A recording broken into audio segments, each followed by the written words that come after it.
Pemirsa, menyusul 3 tujuan wisata yang dijadikan zona hijau atau percontohan, pemerintah Kabupaten Tabanan berencana mengajukan 3 daya tarik wisata atau DTW untuk bisa menjadi tujuan wisata zona hijau dalam pelaksanaan Free COVID-19 Koridor. Ketiga DTW tersebut adalah Tanah Lot, Ulun Danung Beratan, dan Jatiluwih.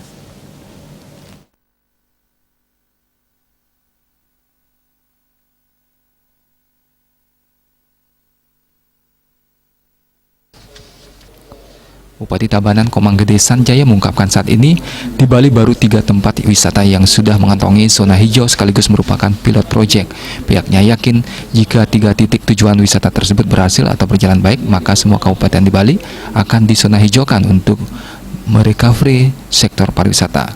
Terkait pengajuan 3 DTW di Tabanan, di 3 destinasi tersebut akan difokuskan melakukan vaksinasi COVID-19 dengan sasaran pelaku sektor pariwisata, pedagang hingga masyarakat di kawasan wisata tersebut. Hal itu sama seperti yang sudah dilakukan di Ubud yang menjadi tempat tujuan Presiden Jokowi untuk memantau vaksinasi massal. Misalnya di Desa Braban yang menjadi kawasan DTW Tanah Lot akan dialokasikan vaksin sesuai dengan jumlah masyarakat di lokasi tersebut.